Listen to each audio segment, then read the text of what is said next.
حضرت رابعہ بصریہ کو خادمہ نے بتایا کہ گھر میں کوئی مہمان آئے ہیں، تو کہا ان کے کھانے کا انتظام کرو۔ کہا باورچی خانے میں تو صرف ایک روٹی پڑی ہے اور مہمان 4-5 ہیں، کہا اس روٹی کو اللہ کی راہ میں باہر خیرات کر دو۔ کہا ٹھیک ہے، کر دیا۔ تھوڑی دیر کے بعد دروازے پہ دستک ہوئی، پوچھا من دق الباب، کون ہے دروازے پہ؟ کہا فلاں کا فرستادہ غلام ہوں، ہمارے آقا نے آپ کے لیے کھانا بھیجا ہے۔ خادمہ نے کھانا وصول کیا، حضرت رابعہ کو بتایا، کہا لاؤ ذرا۔ دیکھا، کپڑا اٹھایا تو وہ 5 روٹیاں تھیں۔ کہا اس کے آقا نے کسی اور گھر بھیجا ہوگا، غلطی سے ہمارے گھر آ گیا ہے، یہ کھانا واپس کر دو۔ کھانا واپس کر دیا۔ پھر تھوڑی دیر کے بعد دروازے پہ دستک ہوئی، پھر پوچھا دروازے پہ کون ہے؟ کہا میں فلاں کا غلام ہوں، میرے آقا نے آپ کے لیے کھانا بھیجا ہے۔ خادمہ نے وصول کیا، حضرت رابعہ نے کہا ذرا لائیے۔ دیکھا تو 7 روٹیاں تھیں۔ کہا اس کے آقا نے کسی اور گھر بھیجا ہوگا، یہ غلطی سے ہمارے گھر آ گیا، اس کو بلاؤ اور واپس دے دو۔ تھوڑی دیر کے بعد پھر دروازے پہ دستک ہوئی، پوچھا من دق الباب، کون ہے، کون دروازے کو کٹکھٹا رہا ہے؟ کہا میں فلاں کا فرستادہ غلام ہوں، میرے آقا نے آپ کے لیے کھانا بھیجا اور کہا حضرت رابعہ کو دے کے آنا ہے۔ خادمہ نے وصول کیا، حضرت رابعہ نے کپڑا کھولا تو 10 روٹیاں تھیں۔ کہا ہاں یہ ہمارا کھانا ہے۔ کہا کہ پہلے 2 بھی تو یہ کہتے تھے۔ کہا کہ میرے رب کا وعدہ ہے جو 1 دے 10 دیتا ہوں۔ تو پہلے 5 تھیں، پھر 7 تھیں۔ میں نے کہا مالک 10 پوری کرے گا تو تیری بندی وصول کرے گا۔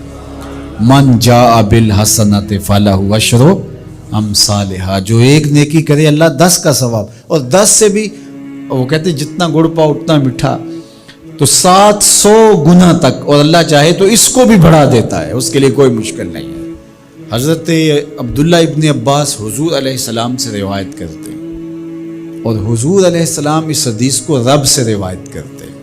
حدیث قدسی ہے، ان اللہ کتب الحسنات والسیئات، بے شک اللہ تعالیٰ نے نیکیاں بھی لکھی ہوئی ہیں اور اللہ تعالیٰ نے گناہ بھی لکھے ہوئے ہیں۔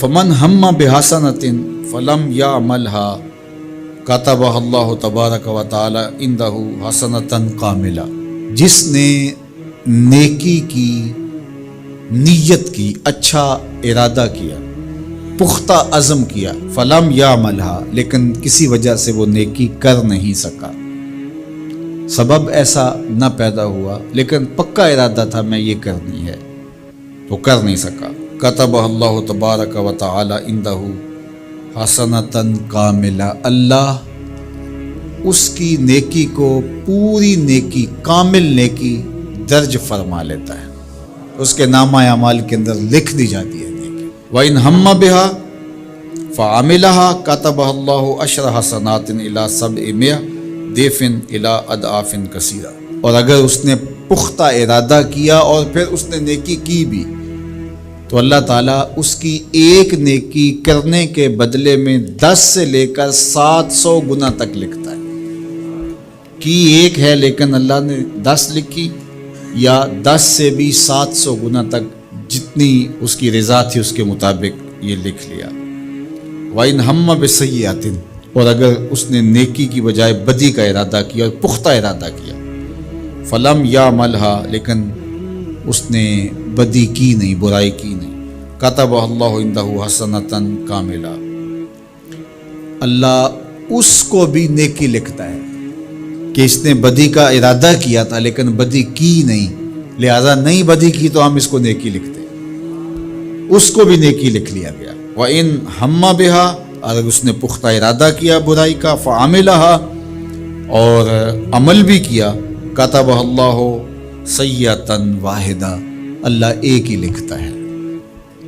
اگر نیکی کا ارادہ کیا، نیکی نہیں کی، تو 1 نیکی لکھی گئی، اور اگر وہ نیکی کر لی تو 10 سے لے کر 700 تک اللہ اس کی نیکیاں لکھتا ہے، اور اگر برائی کا ارادہ کیا لیکن کی نہیں تو اللہ اس کے بدلے میں 1 نیکی لکھتا ہے کہ اس نے گناہ چھوڑا ہے، گناہ چھوڑنے کا بھی ثواب، اور اگر اس نے گناہ کر لیا ہے ارادے کے بعد تو 1 کیا ہے، 1 ہی لکھا جائے گا، اور دوسری بات کہ اگر توبہ کی تو وہ بھی مٹا دیا جائے گا۔ اللہ اکبر۔ تو 1 نیکی کریں گے تو 10 کا ثواب ملے گا، اس کی کرم نوازیوں کے در کشادہ ہیں، کھلے ہوئے ہیں۔ تو یہ اس امت کا اعزاز ہے جو اللہ تعالیٰ نے اس امت کو عطا کر رہا ہے۔